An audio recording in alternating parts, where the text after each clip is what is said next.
행정의 이념, 행정 이념적 가치에서 행정 이념.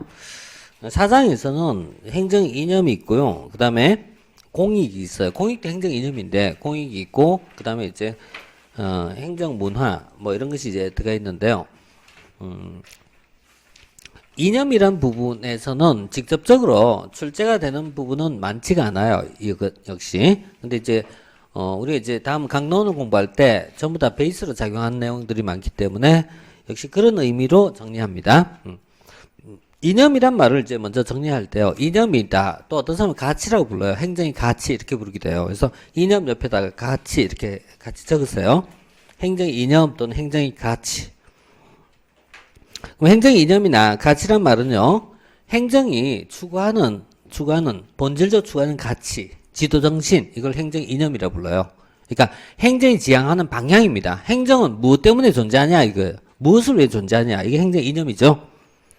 자, 여러분들이 지향하는 이념이 있겠죠. 가치가 있겠죠. 내가 무엇을 위해서 살아갈 것이냐, 무엇을 알고 살 것이냐 라는 부분이 있잖아요. 이런 거 우리가 인생관이라 하듯이 행정은 행정의 어떤 관이 있단 말이에요, 이게. 그럼 그것은 고정된 개념으로 이것이다 라고 얘기할 수는 없어요. 왜냐하면은, 만약 법이나 경제라면은 이념이 비교적 명확해요. 그럼 법이라면은 합법성이라는 개념이 법의 준수가 중요하고요. 그 다음에 경제라면요, 능률적이라든가 말 그대로 경제성의 논리를 가져오면 돼요. 하지만 행정 이념은 하나가 될 수가 없어요. 예를 들어서 성장이 있고 분배가 있어요. 무엇이 중요할까요? 다 중요하죠. 성장만 강조할 수도 없고 분배만 강조할 수도 없잖아요. 그러니까 행정 이념이란 거는 시대나 상황에 따라서 강조점이 다를 뿐이지 이것이 명확하게 정의할 수는 없어요. 그러나 우리나라의 경우는 80년대 이전까지의 상황은 명확하게 성장과 안보였어요. 그러니까 우리나라 80년대 이전의 상황은 성장과 안보라고 얘기할 수 있지만 80년대 이후부터는 사회가 다원화되기 때문에 한 가지, 두 가지 가지고 설명할 수 없어요. 그래서 이 뒤에 본 것처럼 형평성이라는 것도 있고 공익도 있고 여러 가지 개념이 나올 수밖에 없습니다. 그래서 행정 개념은 한마디로 정의할 수 없고 뭐냐면 상황에 따라서 강조점이 다르다 이렇게 정의할 수밖에 없어요. 자, 그 다음에 행정 이념을 이제 변천이 나오는데 그 변천이라는 게 시대별로 굉장히 많은 이제 변화를 가져와요. 그래서 합법성이라는 개념부터 시작해갖고요. 능률성이라는 것도 있고 합리성이라는 것도 있고 효과성도 있고 민주성도 있고 가해성도 있고 형평성도 있고 뒤에 가면 적정성, 적절성, 적합성 이런 이제 다양한 이념이 나온다라고 봐요. 자, 이 부분을 두 가지로 나눠보는 관점이 있어요. 이것이 바로 이제 본질적 가치와 수단적 가치라고 나눠보는 관점이에요. 물론 이거 역시 중요하다고 얘기할 수는 없어요. 하지만 새 행장에서 역시 이제 소개하는 부분이 이렇게 행정의 가치를 본질적, 수단적 이렇게 나눠보는 관점이 있기 때문에 지나가는 길에 잠시만 이제 보면은 본질적 가치와 수단적 가치는요. 자, 목적적 가치. 그 자체가 목적이 되는 것이 본질적 가치고요. 수단적 가치란 말은 이것을 달성하기 위한 수단이다 이런 의미예요. 자, 그런데 행정이라는 개념의 본질을 한번 이해해 볼 때요. 행정은 국가의 목적을 실현하는 과정에서 행정 자체가 목적인가요? 행정 수단인가요? 행정이 목적이 될 수가 있나요? 그러면은 이거는 말이 안 되죠. 독재가 아니고는 그죠? 그러니까 행정은 단지 뭐가 되죠? 국가 목적을 달성하기 위한 수단인 겁니다. 따라서 우리가 아는 이념의 대부분은 뭐죠? 수단적 가치입니다. 그럼 수단적 가치는 기억할 필요가 없습니다. 왜냐하면 본질적 가치만 알고 있으면 되니까. 그럼 본질적 가치는 또 뭘까? 본질적 가치는 행정에서 규정한 게 아니고요. 행정이 존재하기 이전부터 존재한 겁니다. 그래서 나는 이걸 헌법적 가치라 부르고 싶어요. 가장 상위적 의미예요. 그럼 그게 뭔데?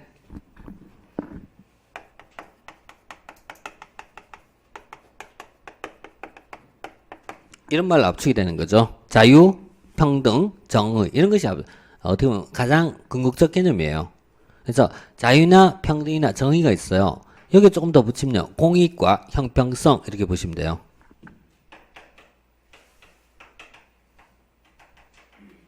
자, 이와 같은 것을 우리가 본질적 가치라고 부를 수가 있어요. 이걸 빼고 나머지는 다 수단이다. 이렇게 정의해 봅시다. 합법성은 뭔데? 수단적 가치 이런 식이에요. 그래서 이런 형태가 빈도는 낮지만은 일단 있다 이렇게 이제 분류 정도 해놓고요. 그 다음에 이거 말고 이제 많은 이념들이 다음에 서술되어 있어요. 그런데 그 이념들을 우리가 등가치로 공부하면은 있죠. 다 정리하기가 양이 많아요. 굳이 다 할 필요는 없어요. 그리고 지금 공부한 것보다 나중에 이제 회독수가 높아지면은 더 많이 이해할 수 있는 영역이 발생을 해요. 그러니까 지금은 뭐 그러려니 하면서 기본 개념만 딱 잡으세요. 그래서 그 다음에 우리가 뭐 예를 들어 능률성이란, 효과성이란, 이거야. 이런 정도로 만드시라는 얘기예요. 그걸 확장하는 개념은 좀 공부돼야 됩니다. 자, 그러면, 이제 우리가 이제 가장 중요한 이념이 있어요. 그럼 이 내용을 통틀어서 가장 중요한 양대 이념이 있어요. 행정 2대 이념이라고 얘기하면요. 예, 바로 여기는 민주화 능률성입니다. 행정 이념은 민주화 능률성이 조화다 이렇게 보시면 돼요. 이것이 어떻게 보면은 행정에서 추구하는 가장 궁극적인 개념이에요. 그 다음에 이거 말고 이제 사회적 형평이라는 파트가 있어요. 사회적 형평성 라는 파트가 있는데 이게 이제 굉장히 이제 중요한 내용이에요. 형평이라는 부분은 우리가 이제 사회적 가치 분배를 다루고 있다 이렇게 얘기해요. 가치 배분이 문제예요. 가치 배분의 문제를 다루고 있기 때문에 이게 이제 형평이라는 파트가 중요하다. 그래서 사회적 가치 배분은 또 뭘까? 이건 좀 뒤가서 한번 다시 봅시다. 자, 그래서 우리가 직접적으로 논의된 것은요, 민주화 능률성, 형평성이 세 가지입니다. 세 가지고요. 뭐 조금 더 추가하면 가외성이라는 것도 있고, 그 다음에 또 추가하다 보면요, 뭐 능률성도 있고, 효과성도 있고, 이렇게 다시 넓어지는 겁니다. 그래서, 이제 가장 궁극적인 개념은 이렇게 좀 압축할 수가 있고요. 그 다음 이후에 나온 내용들은요, 그냥 단편적으로 하나씩 나올 때마다 개념만 잡아갑시다. 이런 정도예요. 자, 그 다음에 이제 첫 번째 순서대로 한번 쭉 따라가면서 정리하면요. 자, 합법이란 말이 있죠. 합법이란 말 써요. 합법.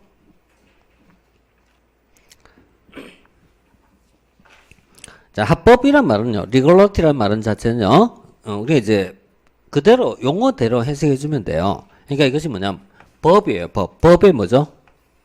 적합할 합자예요. 적합할 합자. 그러니까 행정의 법률 적합성을 우리가 행정의 법률 적합성을 합법성이라고 불러요. 행정의 법률 적합성. 행정은 어때요? 법률에 적합하게 행동해야 된다. 이렇게 보는 것입니다. 행정의 법률 적합성 이렇게 정의하고요. 행정의 법률 적합성을 다시 한자어로 쓰면요. 법치주의입니다. 법치주의고요. 법치주의를 행정에 적용하면 법치 행정이라고 불러요. 그래서 얘를 이제 법치 행정 이렇게 많이 표현할 수 있어요. 이렇게 보는 것이 특히 행정법에서 중요합니다. 행정법에서는 법치 행정이라는 말을 많이 쓰게 되고요. 법치 행정의 개념 안에 행정법에는 세 가지 파생적 개념이 있어요. 그래서 행정법을 공부할 때는 이걸 꼭 알아야 돼요. 뭐 법률 유보라든가 법률 우위라든가 법률의 법규 창조력 이런 것이 나와요.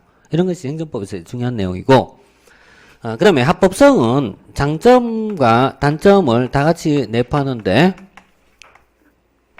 자, 합법성을 강조함으로 인하여, 자, 장점이 있어요. 합법성의 강조는, 가장 첫째는 예측 가능성입니다. 예측 가능성.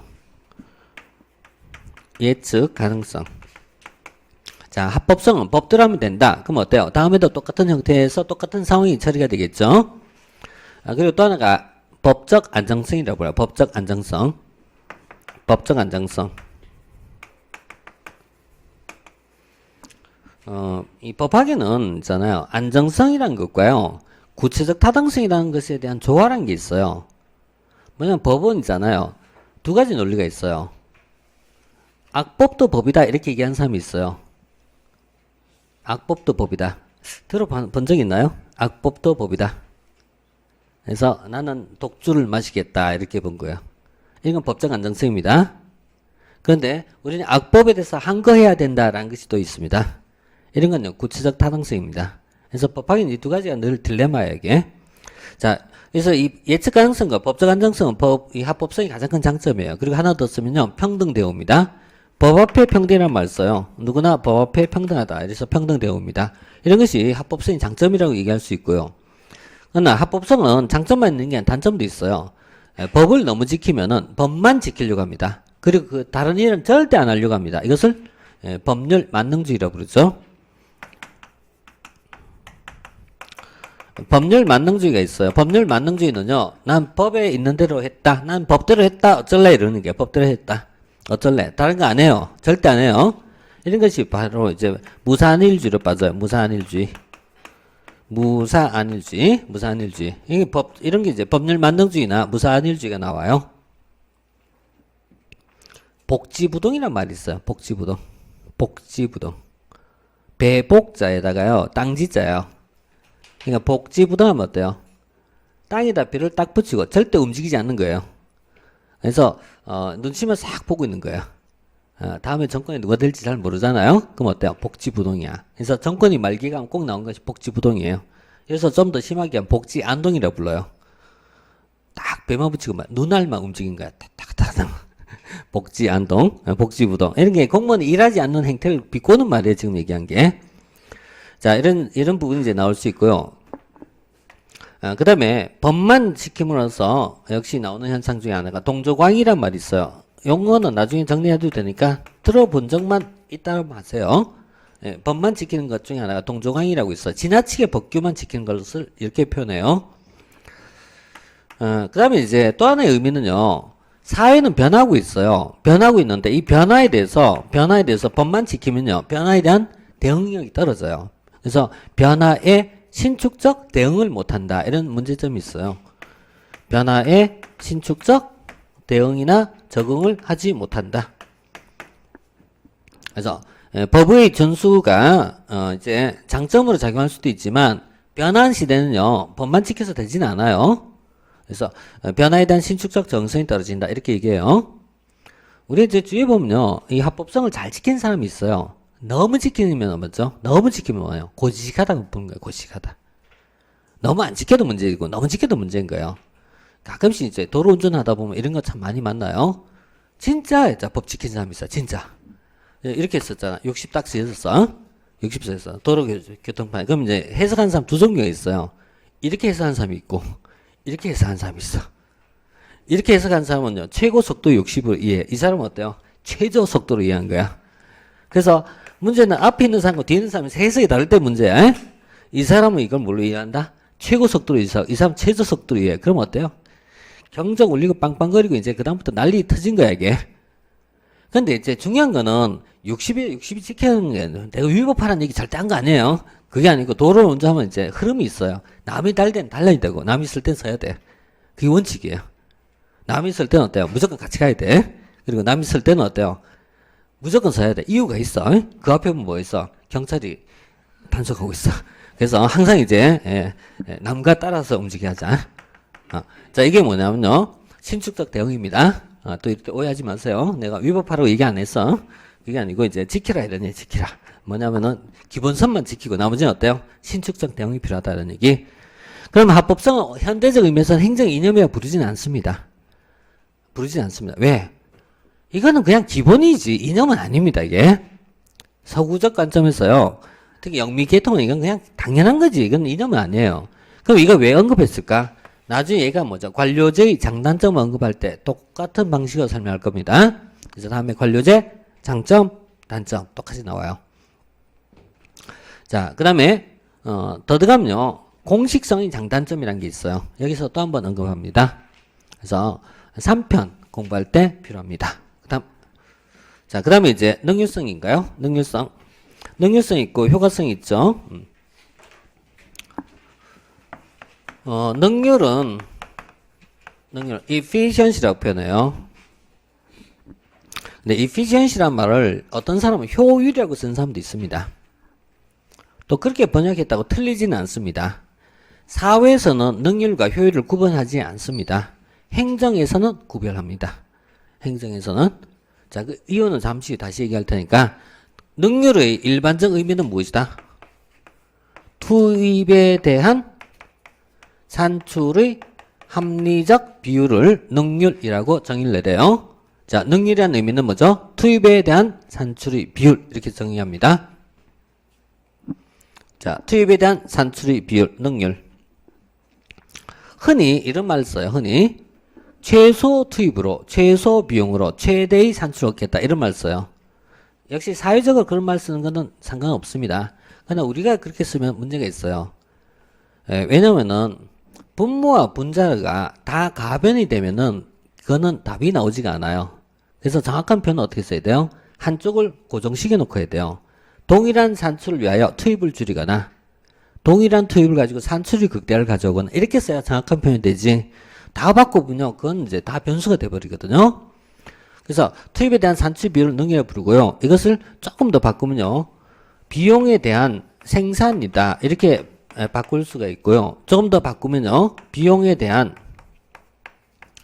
편익이다라는 말로 바뀌어질 수가 있어요. 이때 투입에 대한 산출의 비율 이렇게 설명한 것이 행정학적 표현이고요. 그 다음에 비용에 대한 생산의 개념을 쓰면요. 경제학적 표현에 속해요. 그 다음 비용과 편익이다 라고 쓰면 이건 정책학에서 사용하는 표현으로 바뀌는 겁니다. 지금 얘기한 건요. 2편 정책학에 대한 내용으로 다시 넘어갔어요. 지금 이것을 나중에 BC라고 부를 거예요. BC benefit cost 이렇게 쓴 거예요. benefit cost 이렇게 BC율, BC 분석 이런 식으로 써요. 또는 비용 편익 분석 이렇게 불러요.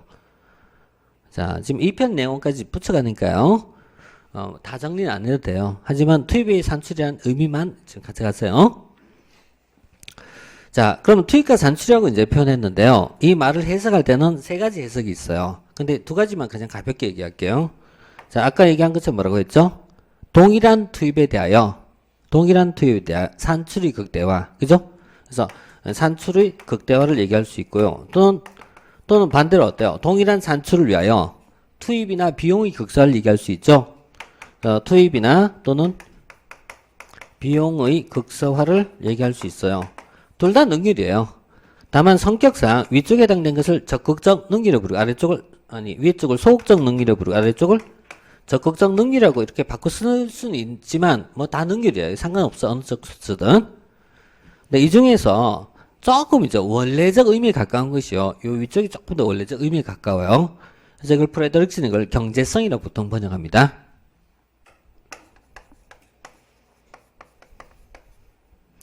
경제란 말을 써볼게요. 경제. 자, 이코나믹스, 이코나믹스,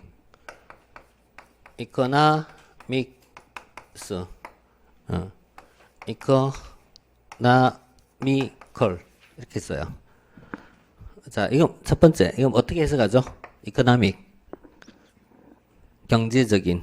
두 번째, 이코나믹스, 경제학. 세 번째, 이코나미컬,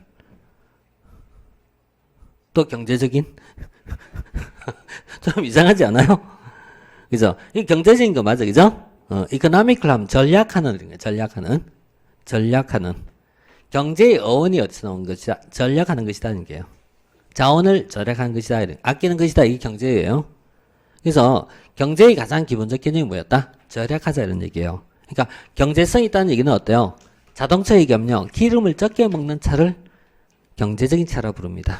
그죠? 기름을 적게 먹는 차, 경제적인 차. 이게 있잖아요. 가장 원초적, 원래적 의미예요. 물론 이걸 이제 아래쪽처럼 산출극대화 써도 틀린 건 아닙니다. 행정은 두 개 중에 어느 쪽을 더 많이 따지냐면요. 위쪽이 더 의미가 있어요. 왜냐하면 동일한 사업을 벌이는데 예산을 줄였다. 예산을 절약했다는 의미가 강하거든요. 그래서 이쪽에는 경제성이라는 말을 주로 많이 씁니다. 그래서 협의의 능률성은 보통 경제성을 지칭합니다. 자, 지금은 이제 능률의 개념을 이제 잠시 봤고요. 자, 그 다음에 능률관의 변천이 있어요. 능률관을 변천하는데요. 능률관이 이 초기 능률을 기계적 능률이라고 불러요. 기계적 능률. 이것이 1930년대 이후에 가면은 사회적 능률이란 말로 더 넓어져요. 그래서 능률이라는 개념이 확대가 돼요. 초기에 나온 내용을 기계적 능률, 이게 1920년대 과학적 관리라고 불러요. 얘는 1930년대 인간관계론이라고 불러요. 나중에 이제 이런 걸 공부할 거예요. 우리 다음 시간에. 다다음 시간에. 자, 이렇게 볼 텐데, 이 사회적 능률이란 말이 있어요. 그러니까, 우리가 이제 일반적 능률은 기계적 능률 일반적 의미예요. 그런데 사회적 능률이란 말이 있어. 이 말이 인간이란 말을 포함시켜요. 그래서 이걸 이제 다시 사족을 붙여갖고요. 인간적 가치를 포함한 능률. 이렇게 정의합시다. 자, 사회적 능률은 무슨 뜻? 인간적 가치를 고려한 능률 이렇게 하세요. 자, 인간적 가치를 고려한 능률. 인간은 기계가 아닙니다. 기계가 아닙니다. 그래서 이거는 인간적 요인을 포함했을 때 이걸 이제 사회적 능률이라고 불러요. 자, 그 의미는 인간관계를 공부하면 자연히 알게 됩니다. 자, 그 다음에 능률에 대한 성격을 좀 볼게요. 능률이 가진 특성. 자, 능률은 어떤 성격을 가지고 있냐? 능률이 성격. 능률은 되게 이런 성격을 가져요. 능률은 양적이고 양적이에요. 그래서 양적 성격, 단기적이고 양적 이런 성격을 가져요. 양적. 그 다음에 가치 중립적, 수단적 성격을 가져요. 이런 성격을 가진 게 이제 능률이란 개념이에요. 자, 능률이 뭐 수단적, 양적, 가치 중립적 이런 말 쓰는데요. 일단 이 정도 보류해 놓으세요. 그 다음에 다시 설명하니까. 자, 지금 이제 능률에 대한 이제 기본적인 있잖아요. 개념만 봤어요. 이렇게 보시고 나서 그 다음에 효과성이란 말 이제 넘어갈게요. 효과성.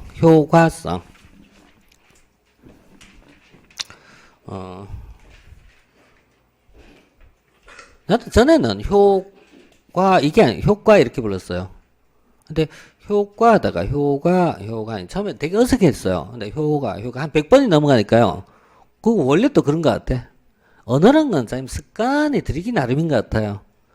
그래서 효과로 부르네요. 효과. 자, 효과란 말은요.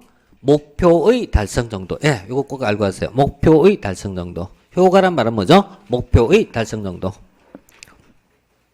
자, 목표의 달성 정도를 효과로 불러요. 이게 1960년대 발전 행정이나 또는요, 그 이후에 강조하게 되는데요.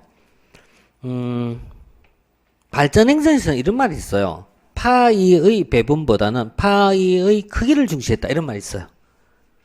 나중에 이런 말이 나와요.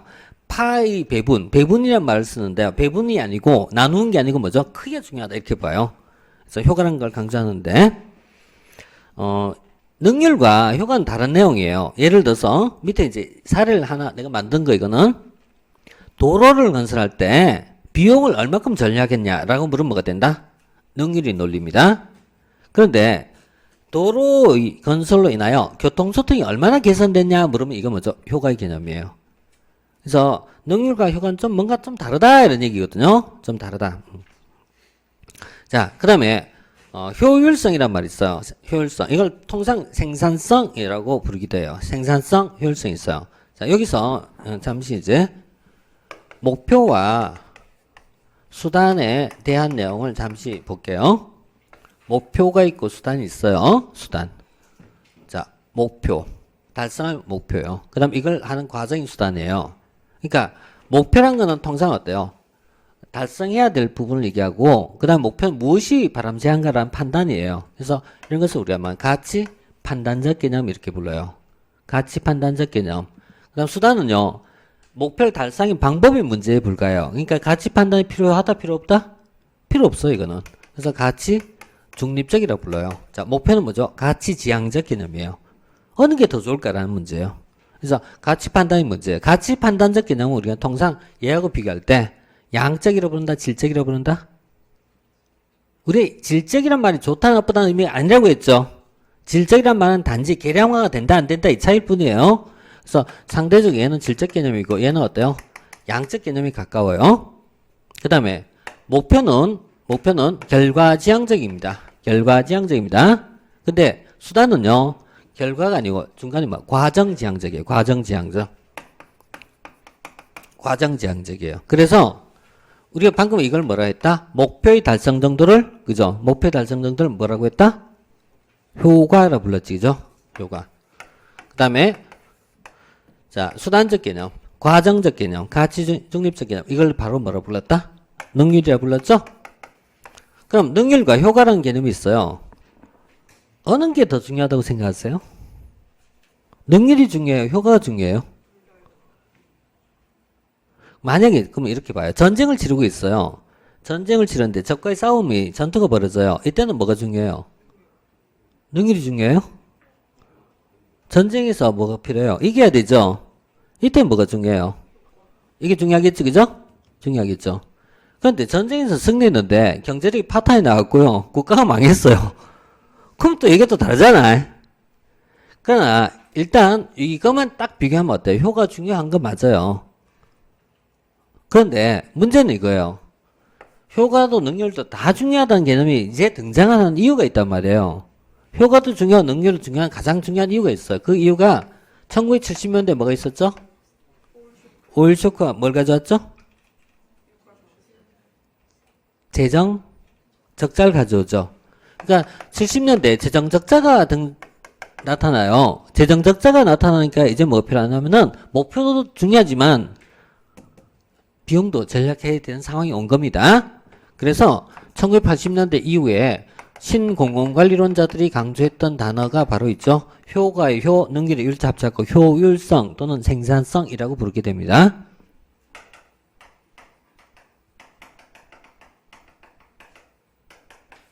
그래서 효과와 그 다음에 능률이라는 개념을 복합적으로 볼 필요가 있다는 얘기예요. 1960년대까지 미국은요, 부자 국가예요. 좀 써도 괜찮아요. 좀 낭비해도 괜찮아요, 이게. 그래서 상대적 이게 비중이 떨어졌어요. 그러나 문제는 이제 유가파동 이후부터 이제는 뭐냐면 자원 절약도 중요하고 예산도 절약이 중요한 겁니다. 그래서 뭐냐 효율이라는 말이 의미가 있다 이렇게 확장이 되는 겁니다. 자, 그러면은 효율성은요 능률성과 똑같은 개념은 아니죠. 똑같은 의미는 아니죠. 능률은 단순한 비용 절감만 얘기한 거죠. 얘는 그것도 있지만 목표 달성이라는 것도 중요해지잖아요. 그래서 두 가지를 동시에 볼 필요가 있지 않냐 이렇게 보는 관점, 이게 뭐죠? 전통적 행정학에서 설명한 내용이에요. 근데 최근 행정학은 이걸 구분 안 하고자 하는 시도도 일부 있어요. 이거는 이제 학자마다 좀 차이가 있겠죠. 하지만 전통적 관점 어떻게 하자? 구분해보자 이렇게 보는 것이에요. 자, 그 다음에 그러면은 생산성이라는 얘기를 하면서요. 여기 생산성이 오면서 앞에 이념을요. 한번 살짝 한번 재정리해 놓고 들어갑시다. 생산성 밑에 보면요. 공공부문의 생산성과 민간의 생산성, 경영의 생산성과 행정의 생산성의 차이점이라는 게 있어요. 자, 이 차이점이라는 게 나오는데 왜 나올까? 생산성에 이런 말을 앞에 언급했을 텐데요. 그죠? 정부의 생산성과 기업의 생산성이라 했죠. 그죠? 자, 왜 다를까? 이런 내용을 좀 잠시 볼게요.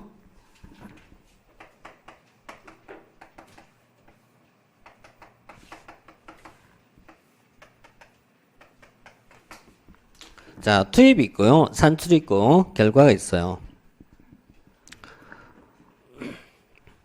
자, 교통소통의 체증을 해소하기 위해서 정부에서 도로를 건설하기로 했습니다. 도로를 건설하기 위해서 뭐냐면 투입을 합니다. 무엇을 투입할까요? 돈을 투입해야겠죠. 이것을 바꿨으면 비용을 투입한 거죠. 비용을 투입하죠. 돈을 투입하죠. 예산을 투입하겠죠. 그래서 예산을 자 100억 원을 투입했어요. 예산을 100억 원을 투입했어요. 그리고 그 결과 산출로서 도로를 10km 건설했어요. 도로 10km 건설. 자, 이것은 어디까지 산출입니다. 그러면은 도로 10km 건설 위해서 정부 예산을 100억을 투입했는데 이 100억 원 예산을 좀 더 아끼고 절약해서 90억 원 예산을 도로 건설했어요. 이게 바로 능률이죠. 그런데 행정이 추구하는 목표는요. 도로 건설이 끝인가요? 아니잖아요. 행정이 추구하는 목표는 도로 건설이 아니라 도로 건설 통한 교통소통이 개선이 있겠죠. 그래서 다음에 이로 인하여 교통소통이 개선되었어요. 자, 이것을 뭐냐면 효과라고 불렀죠. 자, 그러면 능률과 효과는 다르다 이렇게 얘기했습니다. 자, 그럼 이 두 가지를 다 같이 보자. 이것을 효율성 또는 어때요? 생산성이라고 부른 거 이게. 자, 이렇게 보는 것이 뭐죠? 행정이나 또는 공공 부분에서 바라보는 관점의 능률성과 효과성, 효율성이에요. 자, 이렇게 이제 이해할 수 있고요. 그런데 이제 하나 또 주의할 것은요. 민간은 이렇게 안 봐요. 우리가 살면서요. 뭐 능률성 다르고 뭐 효율성 다르고 뭘 똑같은 얘기를 뭐 그렇게 이렇게 얘기할 수 있어요. 이거는 목표의 차이야. 행정이 추구한 목표는 이거예요. 그죠? 그럼 다시 기업이 추구한 목표는 뭐죠? 그렇죠. 기업의 입장에서는 이윤의 극대화가 목표가 되겠죠. 그러니까 기업의 입장에서는 비용 절감 자체가 뭐가 될 수 있다? 목표가 될 수 있는 거 이게.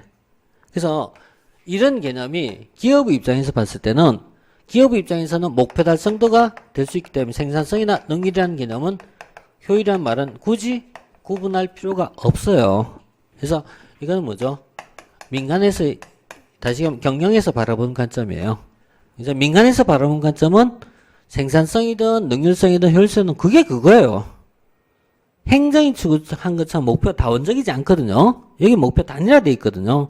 그러니까 비용 절감 자체를 목표 잡을 수 있는 겁니다.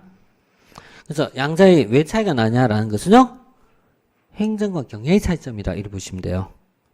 따라서 여러분들 행정학 이전에는 이런 걸 구분한 내용 자체가 나오지 않았을 겁니다. 자, 이렇게 행정 경영의 차이점 전제로 놓고 봅시다. 자, 여기까지 우리가 세 가지 이념 봤어요. 자, 능률성, 그죠? 효과성, 효율성 이렇게 봤어요. 자, 이렇게 이제 세 가지 개념 봤고요. 자, 그리고 나서 이제 이런 이념과 전혀 다른 맥락이 나와요. 이것이 다음에 민주성부터 나오는 표현입니다.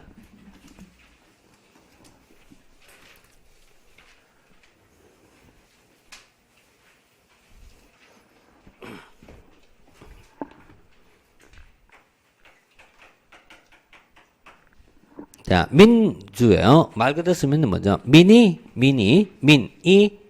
주인이다. 민주입니다. 참 좋은 얘기예요. 민주. 옛날 민주운동 벌어졌을 때요. 진짜 이름이 민주씨가 되게 많았어요. 그래서 내 주위에 아는 사람도요. 뭐 김민주, 박민주, 정민주 참 많았어 이게. 민주씨하고 그다음 투사씨는 좀 적었는데 민주씨야 투사씨 있었어요. 근데 이제 민주예요. 민이 주인이라는 얘기예요. 그죠? 민이죠. 무슨 민일까요? 네, 무슨 민요? 지금 우리가 몇 세기 산다? 만약에 고려시대로 해석하면 백정민이라고 하세요. 백정민. 고려시대는 평민을 백정이라고 부르니까요. 그죠? 지금은 시대가 어느 시대인지 잘 이해하셔야 되잖아요. 그죠? 무슨요? 이제 침묵. 무슨요? 그 시대가 바뀌면 바뀐 대로 바뀌라고 얘기했지. 그죠? 아직도 한자가 그 나온 거 보면 아직도 있잖아. 고리타반에 이렇게 쓰고 있어요. 시대가 바뀐 대로 해야지. 요즘 백성이 무슨 시대예요, 지금. 백성이 어딨어. 백성이. 그래서 이렇게 쓰지 마시고요. 앞으로 이렇게 쓰세요. 네이션민. 네이션민. 피플민도 괜찮아요. 피플민. 이게 좋아요. 네이션민. 이렇게 써요. 이쪽은 레이디어. 이렇게 쓰세요. 레이디. 이렇게 이제 쓰세요. 중간과정 성리하고. 이게 있잖아요. 사고가 굉장히 있잖아요. 막 이동하는 것이에요. 영어를 제일 나쁜 건 단어의 뜻만 암기하는 거예요. 무슨 소용없어 이게. 왜냐면 의미가 변화할 때는 자꾸 다른 내용이 나와요. 그래서 궁극적인 창작 개념이 좀 필요해요. 그래서 이렇게 연결하면 차라리 나을 것 같아. 자, 민이 주인이다는 얘기예요. 민이 주인이다. 자, 이건 뭐냐면 행정입니다. 행정은요, 민을 위해 존재하는 거예요. 행정은 누굴 위해 존재한다? 민을 위해 존재한다는 얘기예요. 자, 목은 민을 위해 존재한 겁니다. 민이 목을 위해 존재한 게 아니고 목이 민을 위해 존재한 겁니다. 그래서 행정은 국민에 대하여 이런 얘기입니다. 시민에 대하여. 그 다음에 두 번째 행정 내부가 있어요. 그래서 우리가 민주란 말은 두 가지 의미가 있어요. 첫째는 국민에 대하여 대외적 민주로 불러요. 두 번째는요. 행정 내에서 상하 간의 관계에서 지시 명령의 관계가 아니라 부하의 참여를 허용하자라고 할 때 이걸 민주라고 부르죠. 자, 민주라는 의미는 두 가지 의미 해석이 있어요. 자, 1번. 대외적 민주성, 대외적 민주성. 2번. 대내적 민주성. 대내적 민주성. 자, 대외적 민주란 말은요. 국민에 대하여, 시민에 대하여 이런 얘기예요.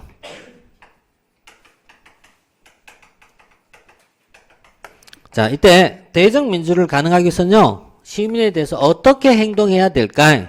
어떻게 행정은 국민을 위해서 어떻게 해야 될까라는 문제가 있어요. 이것이 우리 앞에서 3장에 공부할 때 환경이 변화해서 공부했던 내용이에요. 환경이 변화해보면 1987년 민주화운동은 두 가지를 가져왔어요. 대외적으로는 참여와 공개와 책임을 가져오고, 그 다음에 대내적으로는 관리상 민주화를 가져왔다, 이렇게 표현했어요. 그래서 대적 민주는 참여와 공개와 책임을 가져오고, 자, 이 말은요, 참여행정, 공개행정, 책임행정을 얘기합니다. 그래서 이런 공개행정이나 참여행정이 되었을 때 우리 민주적이다 라고 얘기한 거고요. 그 다음 두 번째, 대내적 민주라는 말은 조직을 관리하는 과정에서 나타나는 민주를 얘기합니다. 그래서 관리상 민주다, 이렇게 얘기해요. 그럼 관리상 민주를 얘기하는데, 자, 이때도요, 어떻게 관리해야 될까? 어떤 관리가 돼야지 내부적 민주가 올까? 라고 봐요. 이때 관리상 수평적이고 그 다음에 참여적이고 수평적이고 그 다음에 분권적이고 참여적인 관리가 되었을 때, 그래서 수평적, 분권적, 참여적 관리가 이루어졌을 때, 이 뭐였냐, 민주적이라고 표현해요. 이 말이 있으면요, 이 말이 상대어가 있어요. 자, 이 말이 상대어가 있죠. 수평이 아닌 뭐죠? 수직적, 그죠? 하나 빠졌다. 상향적, 수평적, 상향적, 참여적 관리예요. 그럼 이제 두 번째는 상향이 상대하니까요, 하향적, 그죠? 하향적. 그다음 분권적인 반대는 집권이 돼요. 그 다음에 참여의 반대는요, 통제, 지시, 명령이에요. 통제, 지시, 명령. 그래서 통제, 지시, 명령, 통제적 관리입니다.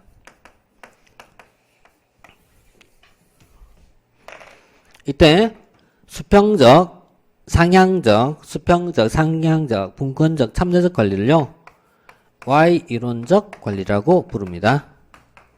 반면 수직적, 하향적, 통제적 관리를요, X 이론적 관리라고 불러요. 앞에는 뭐라 쓰냐면 테일러식 통제 관리라고 표현했어요. 자, 수직적, 하향적, 통제. 또 하나 수평적, 상향적, 참여적 관리예요. 그러면은 대부분의 조직은 두 개 중에 어떤 관리가 많을까요? 일반적으로 많은 조직들은 X론이 많아요? Y론적 관리가 많아요? Y가 많아요, 진짜? 부하의 참여를 폭넓게 허용하고 권한을 분산시켜주고 못 보죠. 이런 데가 어디 있어? 극소수지. 그러니까 대부분은 이런 형태일 거 아니에요. 이런 형태. 이게 일반적이란 말이에요. 이런 것이 대표가 계층제, 관료제 뭐 이런 식으로 표현한 거, 이게. 그래서 관료제의 특징이기도 하고요, 계층제의 특징이기도 하고, 이런 게 일반적인 특징이에요. 그런데 이런 조직에서 이런 조직으로 관리 방식을 변화시켰을 때 우리는 이 조직이 뭐가 됐다? 민주화됐다, 이렇게 쓴 거죠. 민주화됐단 말은, 그죠? 수직적, 하향적, 통제적 관리가 아니라 수평적, 상향적, 참여적 관리를 허용했을 때 우리 뭐냐? 민주적이다, 이렇게 부른 거예요. 민주적이다. 자, 그래서 민주적이라는 의미가 이제 우리가 Y론적 관리 방식을 도입했을 때, 행정 내부에 원리적 관리 방식을 도입했을 때 민주적이다라고 표현해요. 자, 이 관리 방식 두 패턴은요, 좀 이렇게 정리해 두세요.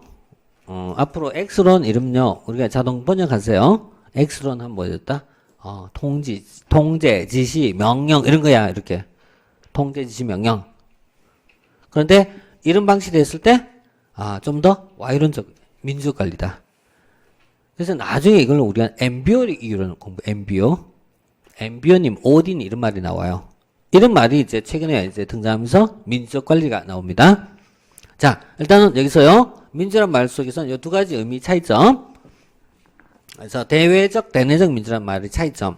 and X론적, Y론적 관리란 말이 용어적 차이점. 이런 내용도 이렇게 이제 같이 챙겨두고.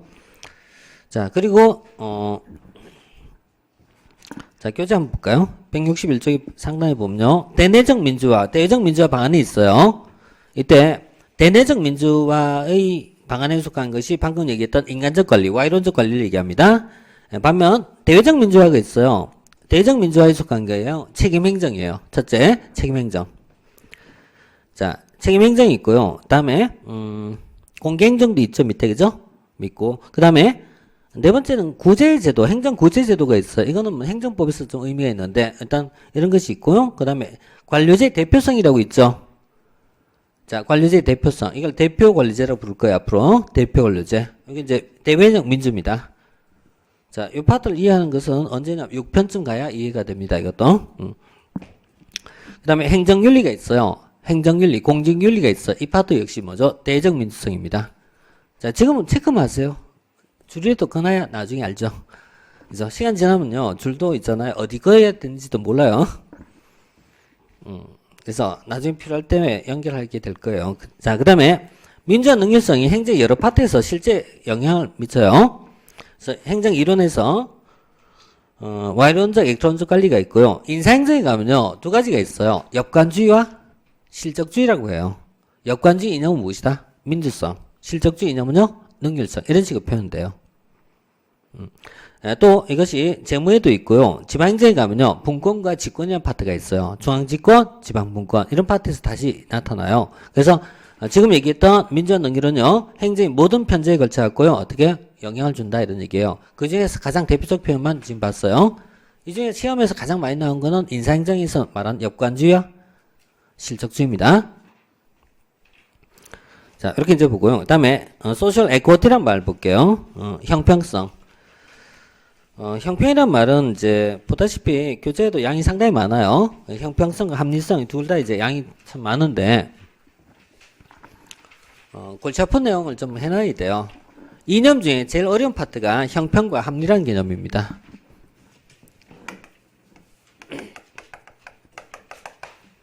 자, 이 형평이란 말을 써요. 에쿼티라고 불러요. 에쿼티라고 부르지 이퀄리라고 부르지 않아요. 이퀄이 아니에요.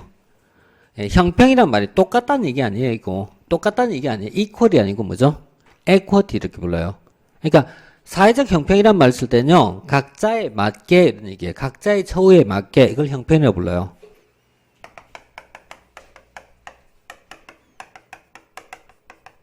각자의 처우에 맞게 이런 얘기. 각자의 처우에 맞게 형평이라고 불러요. 똑같다는 얘기가 절대 아닙니다.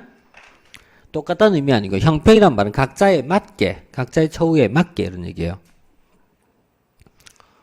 우리 결혼식에 가서 부조금 낼 때요, 뭐 꼭 얼마 내라는 법이 없잖아요. 많이 벌면 많이 내면 되고 적게 벌면 적게 내면 되잖아요. 자, 형평에 맞춰서입니다. 네. 자, 식사를 하러 갔어요. 밥을 먹으러 갔는데 한 사람은 45kg예요. 한 사람 90kg예요. 이 두 사람에게 똑같이 밥을 주는 것이 타당합니까? 당연히 아니죠. 그죠? 그럼 누구에게 더 많은 밥을 줘야 돼요?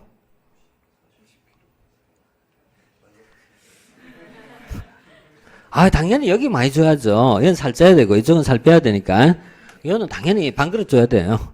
이건 두 그릇 주고. 이게 형평이 아니시겠어요? 똑같다는 의미 아니라는 얘기예요. 달리하자. 응? 똑같이 하는 게 아니고, 그지? 그래서 이 형평이라는 부분이 왜 등장하냐는 이유를 좀 배경을 이해하고 가셔야 돼요. 1960년대 중반부터 사회적 문제가 증가하기 시작해요. 그 사회적 문제 증가하는데 특히 가장 큰 부분이 빈부와 인종 갈등이에요. 이게 가장 큰 문제예요. 그래서 이건 미국 사회 얘기한 거예요. 또 한편 생각하면 어때요? 현재 우리나라를 얘기한 말이 될 수 있어, 이거는. 자, 미국 60년대 상황의 갈등이 현재 우리나라에 현재 나타나거든요. 사회 양극화, 빈부 격차 심화, 인종 갈등, 지역 갈등 이런 거 쫙 펼쳐진단 말이에요. 자, 부자가 있고 가난한 사람이 있어요. 대부분 부자는 백인 계층에서 많고요. 빈자는 대개 유색인종, 흑인이나 이런 쪽에서 많이 있어요. 그럼 이 두 개의 계층이 이렇게 우리 사회에서 균형을 맞추고 살 수는 없다는 얘기예요. 이렇게 균형을 맞추면서 살 수는 없는데 이렇게 균형을 맞추기 위해서는요, 정부가 얘들을 좀 더 도와주고 지원하고 배려해야 되지 않느냐 이런 얘기예요. 그래서 정부의 어떤 지원이나 또는 배려를 통하여 사회적 약자를 챙기자, 그런 걸 통해서 우리는 균형을 맞추자, 이걸 형평이라고 부릅니다. 그래서 형평이 이제 개념 정의할게요. 자, 사회적 약자의 배려를 통하여 우리 사회에서 불평등의 구도를 해소해 보고자 하는 노력을 형평성이라고 부릅니다. 자, 형평이란 말은 사회적 약자의 배려를 통한 불평등 해소에 있어요. 그래서 우리가 이걸 사회의 가치 배분이라고 부른 거예요. 무엇이 바람직한가에 대한 부분을 좀 따져보는 겁니다. 자, 이렇게 약자의 배려를 통한 불평등의 구도의 해소에 포커스를 맞추고 있는 것을 형평이라고 불러요. 그러면은 형평이란 게 도대체 어떤 거야? 라고 얘기하니까 사람마다 이제 구체적 내용은 그러니까 좀 달라져요. 어떤 사람은 형평은 뭐냐? 그러니까 정의라고 얘기하는 사람도 있어요. 어떤 사람은 도덕적인 선이라고 얘기하는 사람도 있어요. 또 어떤 사람은 평등이라고 얘기하는 사람도 있어요. 이렇게 시시각각 다른 표현을 쓰고 있는 거 이게. 구체적으로 뭐야? 그러니까요. 그다음부터 좀 이제 이게 좀 달라지는 거예요. 그리고 원론엔 대부분 다 약자를 배려하자 찬성해요. 사회적 약자 도와야지. 그래야지. 근데 돈 더 내세요 하니까 어때요? 그건 좀 그렇네. 그 뭐 생각은 찬동하는데 돈 더 내라니까 그건 조금 싫은데? 이게 뭐예요? 현실이란 말이야. 그래서 구체적으로 어떻게 할까에 대한 부분에 대해서 논란이 되는 거야, 이제부터. 논란이 되는 거야. 어떤 사람은 이거야, 어떤 사람은 이렇게 해갖고, 다음에 여기에 관련된 이론적 근거가 각각 달라집니다. 자, 그 대표적 이론 근거가 세 개여지겠습니다. 실적 이론. 두 번째, 욕구 이론. 자, 세 번째, 평등 이론. 이렇게 이제 세 가지 관점이 있어요. 형평이라는 부분을 어떤 사람은 실적 이론에 의한, 어떤 사람은 욕구 이론에 의한 각각 다른 내용을 얘기해요. 우리 이제 달리기를 할 때요. 이게 뭐냐면 출발선이 있어요. 그리고 이거 뭐야? 도착선이 있어요. 어느 걸 똑같이 해줄까에 대한 논의예요. 출발선을 똑같이 하자라는 논의가 있어요. 이걸 뭐냐? 기회균등이라고 불러요. 누구는 앞에 뛰지 말아라는 얘기야. 기회균등을 강조하면 뭐예요? 소위 금숟가락이니 흙숟가락이니 이런 말을 안 할 거야, 이것도. 왜냐면 똑같이 출발하면 되니까, 이제. 또 어떤 사람은 어때요? 능력에 따른 차이가 있으니까 도착점이 같아야 된다. 이렇게 보는 사람이 있어요. 이 중에 이제 첫 번째 논리가 뭐죠? 실적 이론에서 기회균등이라고 불러요. 그래서 기회균등은 자유주의자들의 주장이에요. 자유주의자들의 주장인데, 이게 19세기 이후에 자유주의자의 주장이 나타나고, 이들은요, 가장 강조한 게요, 기회균등입니다. 기회는 갖게 해줘라는 얘기야. 능력에 따른 차이는 있어. 그렇지만 뭐가 중요하다? 기회는 갖게 해줘라, 이게. 똑같은 기회를 만들어줘라. 그럼 그렇다면 기회는 균등한 거 알겠다. 기회는 똑같이 해줘. 하지만 사람마다 능력의 차이가 있지 않느냐. 토끼와 거북이가 똑같이 출발했지만 빨리 가는 애가 있고 늦게 가는 애가 있을 거 아니냐. 열심히 노력하면 더 많이 갈 거 아니냐. 이런 얘기죠. 그래서 기회는 균등한데 결과적인 평등도 이들이 요구할까? 아닌 거야. 이건 아니야. 결과적 평등 아니야. 기회는 균등하면 됐지. 결과적으로 차별이 나올 수 있는 것은 정당해. 이렇게 본 거야. 기회는 균등하면 됐지. 결과적인 차별까지 정당한, 이거까지 평등할 필요는 없어. 이렇게 얘기해요. 이건 무슨 이론? 실적 이론. 자유주의자 입장이에요. 그래서 능력에 따른 차이를 인정하자라고 보는 거예요. 이게. 능력에 따른 차이를 인정하자. 그래서 이것을 다른 말로 능력 이론이라고 불러요. 능력 이론. 자, 실적 이론의 개념을 뭐냐면 기회균등에 입각한 능력 이론이다라고 표현해요.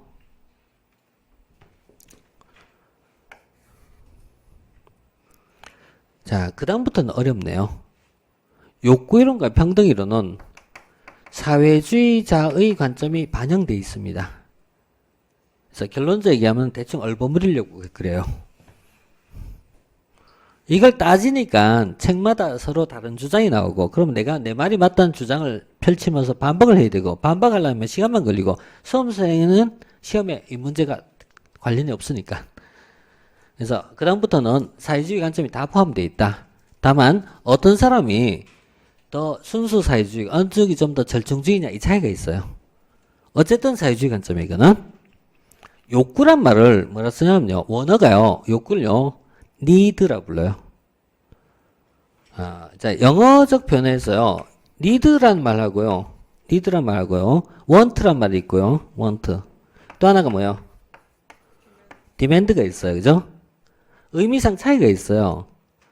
demand란 말은 어떤 경우에 쓰냐면요, 실제 내가 살 수 있는 능력이 있음을 암시하고 있는 말이에요.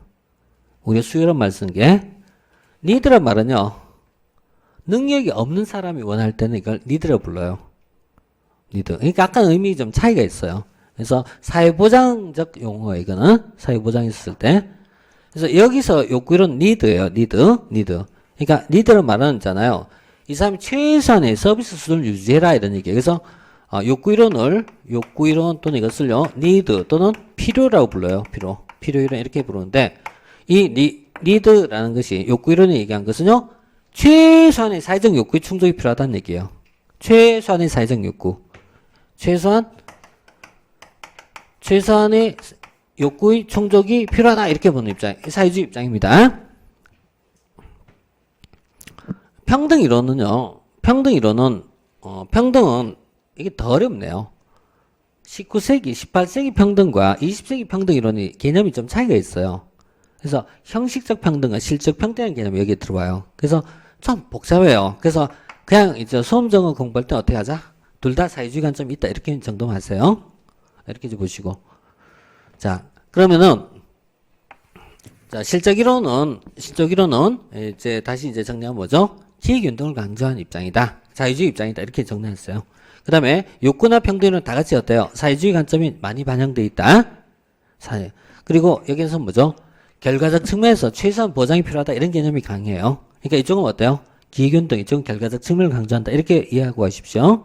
이렇게 보시고 결과적 측면 이런 걸 이제 얘기하고 그 다음에 평등이란 말이 두 측면을 좀 더 볼게요. 평등이란 말에는 자 실질적 평등, 형식적 평등 또는요 수직적 평등, 수평적 평등 또는요 절대적 평등, 상대적 평등 이런 있잖아요. 평등의 개념이 나와요. 이 중에서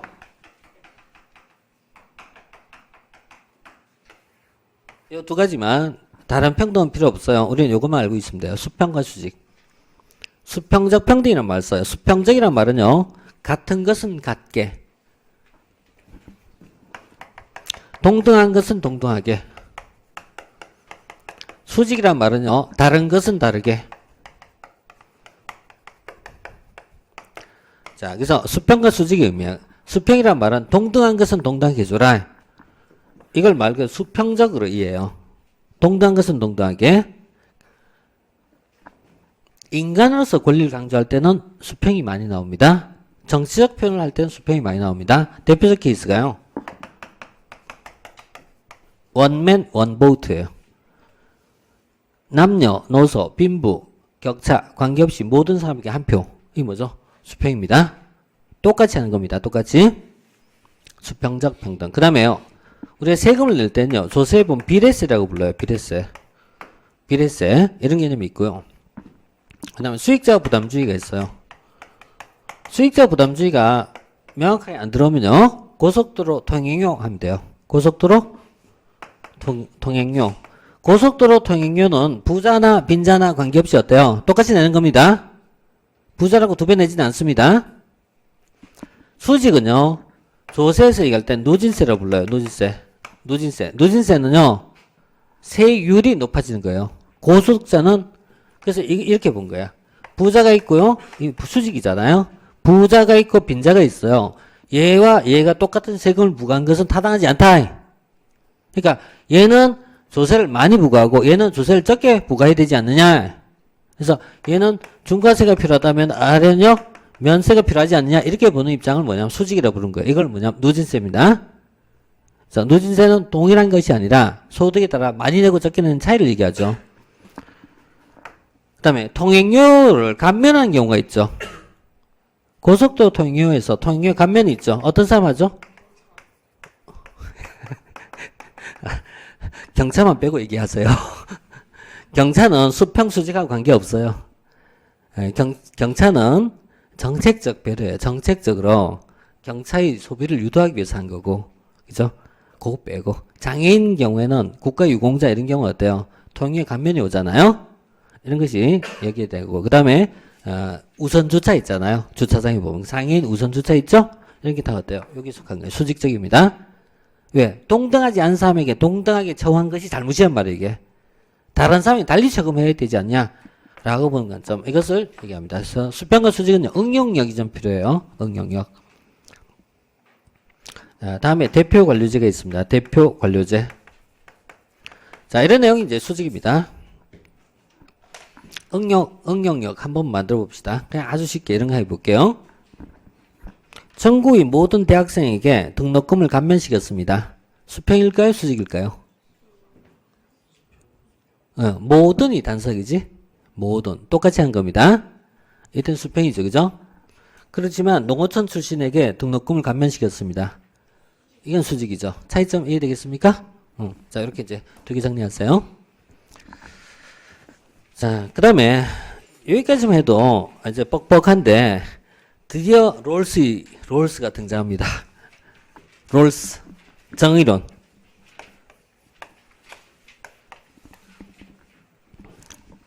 자, 롤스라는 사람이 정의론을 얘기해요.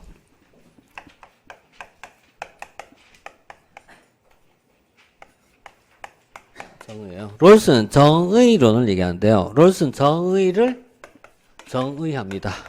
정의를 정의합니다. 정의가 무엇인가를 정의합니다. 예. 그래서 롤스의 정의론은 통상 이제 대입할 때 논술로 많이 쓰는 내용 중에 하나예요. 참 근데 이게 복잡한 내용인데 이게 논술에서 난 쓴다는 자체가 놀랄 뿐이에요. 예, 고교에서 이걸 이해한다는 건 너무나 어려울 것 같아요. 너무나. 자, 롤스라는 사람은 공정한 상태라는 말이에요. 사회가 공정하단 말 써요. 이명박 정부 말기에 공정한 사회라는 말을 많이 썼어요. 근데 가장 대표적으로 공정하지 않은 사회였지만 1980년에 80년대 5공화국이 들어와요. 5공화국이 들어오면서 우리 아는 있잖아. 이 전 씨가 대통령이 됐습니다. 5공화국 헌법에 뭐냐면 행복추구권이라는 말이 들어가요. 그래서 역설적 가장 행복하지 않을 때 이제 행복추구권이 들어간 것처럼 원래 법은 선언적 의미가 강해요. 자, 롤스가 이제 얘기한 것이 공정한 상태예요. 공정성에 대한 상태를 얘기하는데 어떻게 해야 공정하냐라는 것을 먼저 설명해요. 그 이 공정한 상태에서 뭐를 하자? 정의가 뭔가를 얘기해보자. 그럼 공정하단 말이 뭐냐? 어떻게 해야 되냐? 했을 때 그것을 무지의 배일이라고 불러요. 무지의 배일. 무지의 배일의 상태에서 또 원초적 상태에서 무지의 배일과 원초적 상태에서 정의가 무엇인가를 정의해보자. 이렇게 얘기해요. 자, 이렇게 이제 정의를 내는데요. 무지의 배일의 상태에서 공정한 이게 전제 조건이에요. 전제. 가정입니다. 그래서 가정을 두기를 무지의 배일한 가정 속에서 정의가 무엇인가를 설명하는데 여기 보면은 정의 롤스 이론에 보면 적용에 대한 부분이 있는데 제1의 원리가 있고 제2의 원리가 있어요. 제1의 원리를 기본적 자유평등이라고 불러요. 자, 기본적 자유평등이 있고 기본적 자유평등이 지켜지지 않는 두 번째의 불평등이 있을 때 불평등을 조정하기 위해서 첫째, 기회는 균등해야 된다. 그리고 두 번째, 차등이 조정되어야 된다. 차등 조정이란 말을 써요. 그래서 크게 세 가지 원리가 나옵니다. 자, 기본적 자유평등입니다. 이걸 이제 첫 번째 적용합니다. 다른 사람의 자유를 충돌하지 않는 범위 내에서 인간은 나의 자유를 극대화할 수 있다. 이게 기본적 자유평등이라고 불러요. 자, 다른 사람의 자유를 침해하지 않는 범위 내에서 나는 뭘 한다? 나의 자유를 누릴 수 있어요. 근데 KTX 타다 보니까요, 중간에 보면요, 이게 이제 4인석이 있어요. 이렇게 돼 있고, 양쪽에 4명 앉는 좌석이 있어요. 마주 보면서. 아, 옛날에 여기 탔는데, 여기 있잖아요. 미군 병사가 하나 탔어요. 다리가 여기까지 오더라고. 무릎이. 이렇게. 그래서 숨도 못 쉬겠더라고요. 아, 그건 진짜 끔찍하더라고요. KTX 작은 건지 그 친구가 큰 건지 구분을 못 하겠어요. 하여간 이건 아닌 것 같아, 내 봐도. 그래서, 숨도 못 쉬고, 이래갖고 이제, 2시간 동안 극대면서 올라가는데, 나의 자유를 극대하면 다른 사람의 자유는 어때요? 침해될 수밖에 없는 거, 이게. 그래서 두 번째 원리가 나옵니다. 첫째는 나의 자유 극대화입니다. 근데 전제가 뭐라고 했죠?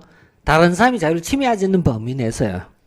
그래서 두 번째 불평등의 상태가 나와요. 이게 안 되면 그럼 두 번째였어요. 그렇더라도 기회는 균등하게 해줘라는 얘기예요. 그리고 나서 뭐 해라? 차등이 정당화될 수 있다는 얘기예요.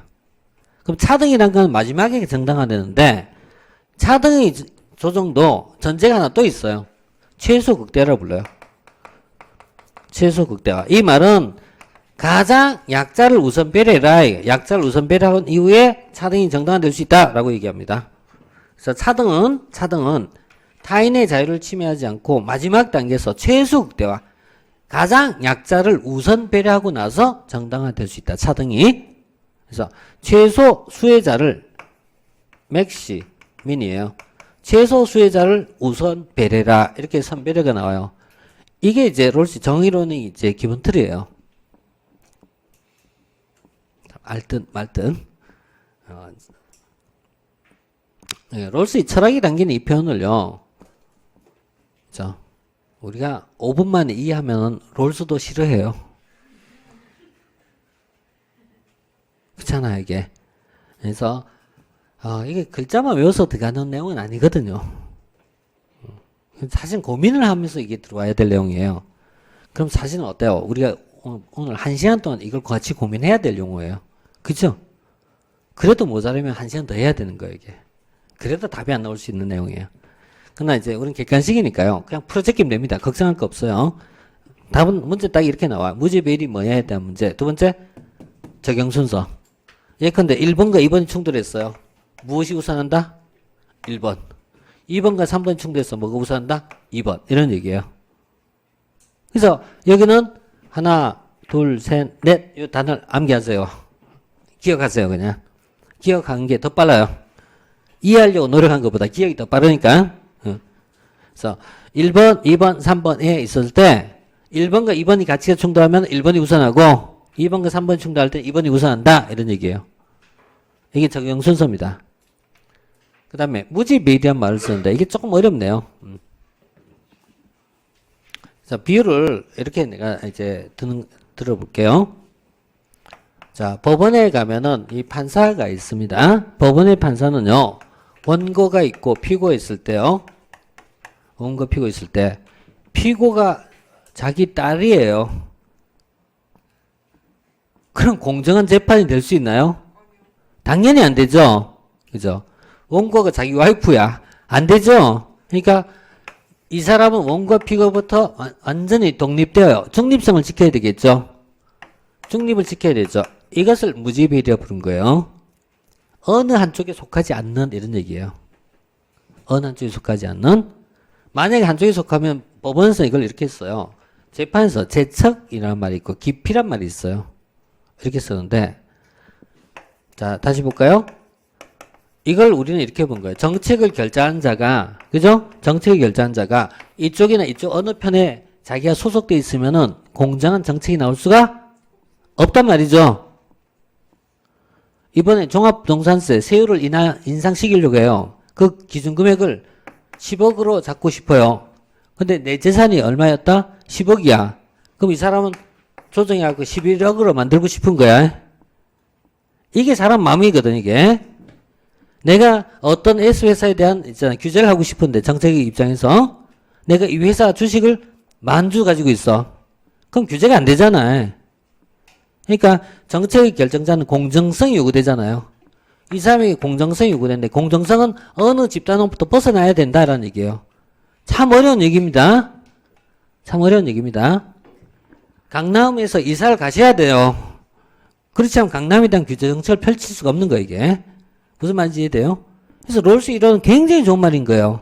이게 응용만 할 수 있다면은 굉장히 좋은 말이지만 이걸 이제 깨닫기는 쉽지는 않은 말이죠. 자, 그래서 롤스의 정의로는 자, 일단 개념적으로 낼 때는요. 요 세 가지 딱 체크하시고 우선 적용, 그 다음에 무지배일이 무슨 뜻 여기까지만 정리하시면 됩니다. 자, 행정에서 형평성 적용입니다. 자, 행정에서 형평성이라는 파트는요.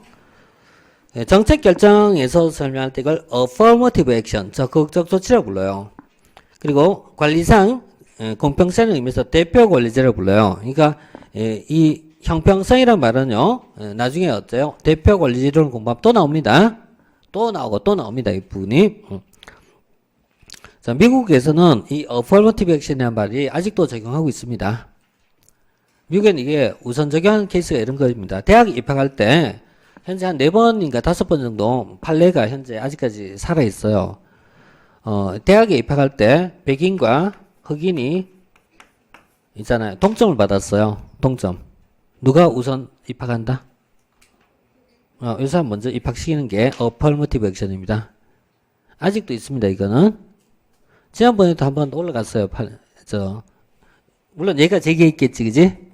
얘가 제기하고 왜 그렇게 하냐? 평등권 침해다 이렇게 올렸단 말이에요. 올렸어. 근데 아직까지는 법원에서 판단이 어때요? 아직은 그대로 적용해라 이렇게 본 거예요. 시간이 지나면 이게 언젠가 바뀔지 몰라요. 그죠? 하지만 아직까지는 미국이 이걸 적용하고 있어요. 소수자 보호라는 정책을 어느 정도는 아직도 살아있단 말이에요, 이게. 자, 이런 것이, 이제 실제 사용한 것입니다. 자, 이렇게 이제 좀 정리를 할게요. 하고, 그 다음 합리성이 있는데요. 이 합리성이 사실은 어려워요. 굉장히 어려워요. 쉽게 생각하면 또 쉽고, 어렵게 생각하면 어려운데, 아니야. 어려운 걸 미리 정리해야지. 다음에 이제 쉬운 것부터 출발하지, 그죠? 자, 힘들어도 조금만 더 합시다. 합리성 하나 더. 자, 리란 말을 써요. 자, 우리 합법을 공부했어요. 그대로 쓰면 돼요. 합리란 말은 어때요? 뒤에 적합하다 이런 얘기예요. 이해되겠습니까? 그러니까 뒤에 적합하다. 이 말은 뭐죠? 이치에 적합하다는 얘기예요. 행정에서 합리란 말은 이치에 적합하다. 이거 말을 쓰는데 합리란 말을 사회학적 의미에서 쓰는 말이 있고요. 행정에서 쓰는 행정학적 표현이 있는데 사회학적 의미에서 합리란 말은요. 이성적 사유과정입니다.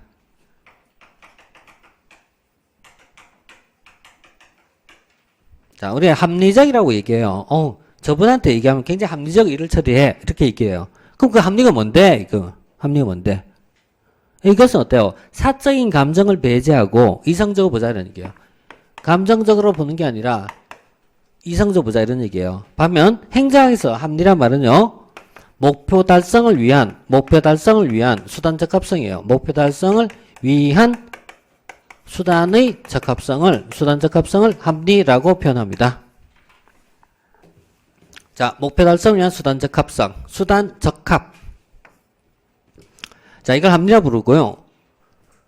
합리란 말은 이제 행정학적 의미나 사회학적 의미는 궁극적으로 같아요. 그렇지만 처음엔 잘 구분이 안 될 테니까. 자, 목표가 있고요. 이걸 달성하기 수단이 있어요.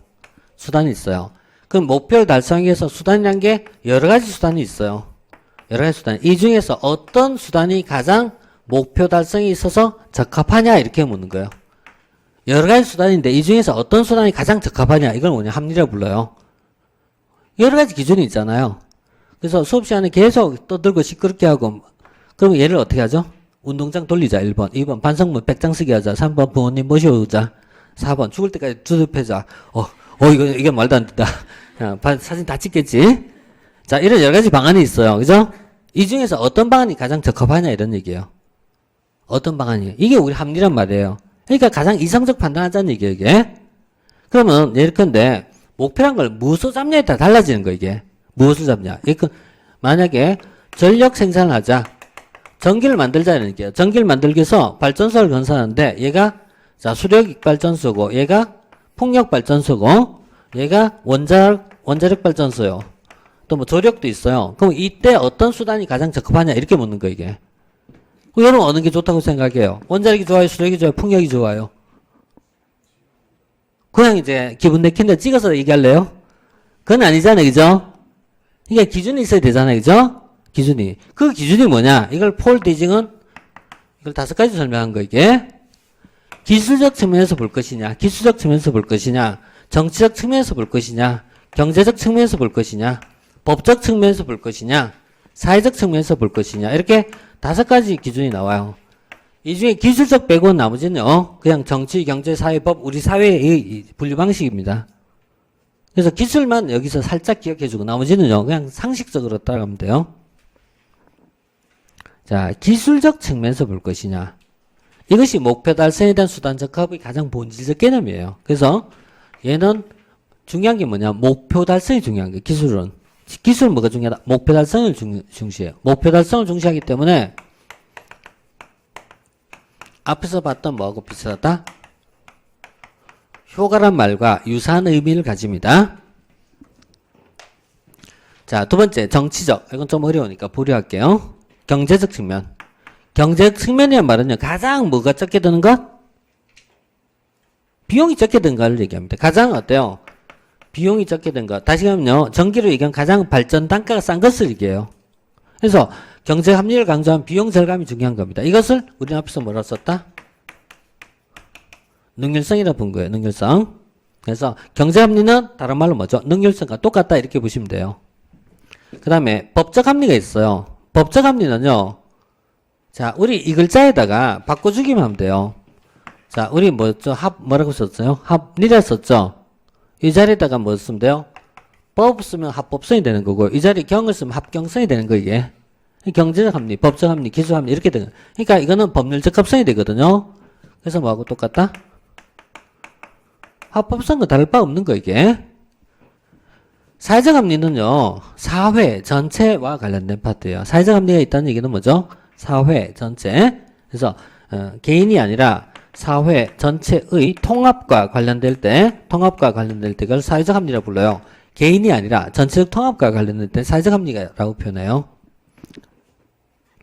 정치 합리가 있어요. 이게 제일 어려워요. 자, 정치 합리란 말은요, 정책 결정 구조의 합리입니다. 정책 결정 구조의 합리. 정책 결정 구조가 합리적이냐 이렇게 봐요. 이 말은 다시 쓰면요, 참여가 있었다 없었다, 또는 참여가 있더라도 타협이나 협상 합의를 거쳤다 거치지 않았다, 이 차이예요. 자, 이것을 우리가 정치적 합리가 있다라고 불러요. 정치 합리가 있다. 자, 경제 합리와 정치 합리는 전혀 다른 논리예요. 자, 다시 볼게요. 정치적, 그럼 비합리는 뭡니까? 아니, 정치적 합리성이 없는 건 뭡니까? 이렇게 물으면 반대 개념이 되는데요. 자, 여당이, 또, 우리나라 또 떠오를 수 있으니까 다른 나라 얘기할게요. 그래서 다른 나라의 여당이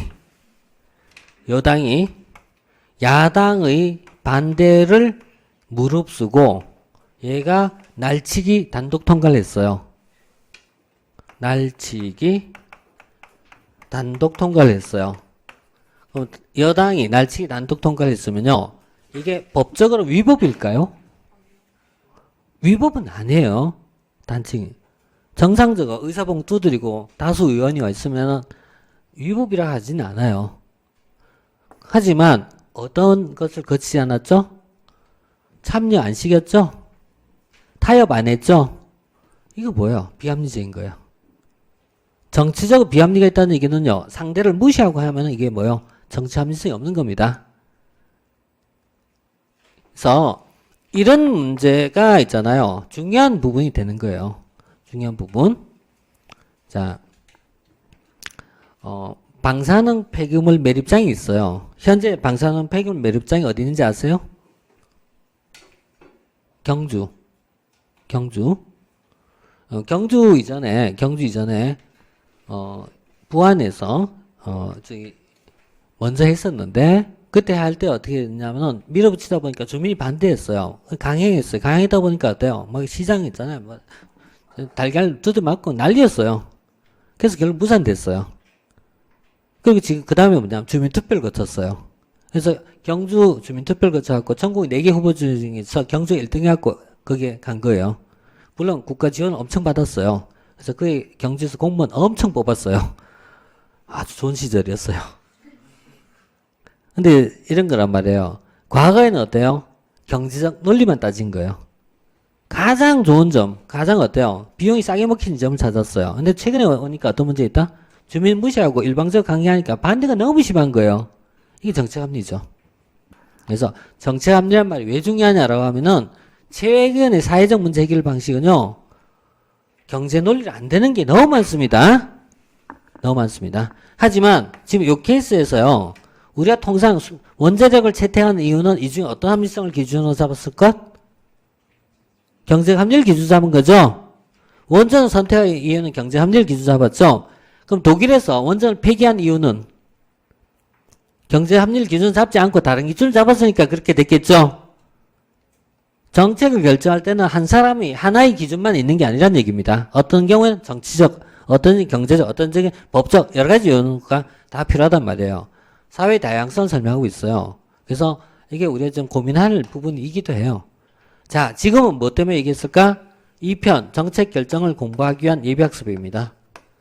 정책 결정을 공부할 때 그 기준이 그때는 두 가지를 설명해요. 얘를 정치적 합리라 부르고 이쪽을요 경제적 합리라 부를 겁니다. 두 가지가 중요한 기준이 됩니다.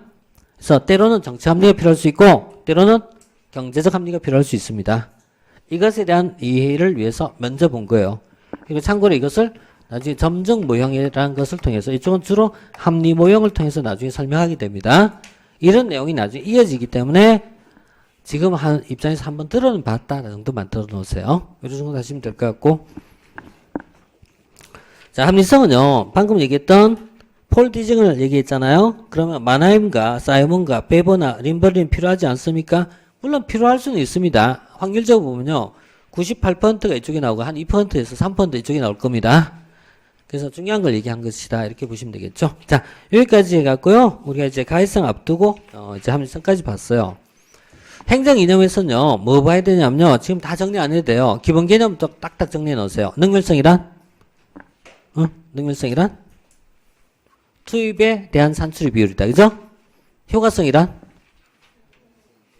목표의 달성 정도를 말한다. 그죠? 이런 정도로 지금 만들어두란 말이에요. 그런 정도만 딱딱 정리해두고 가면은 다음에 다시 살아날 거예요, 이 부분이.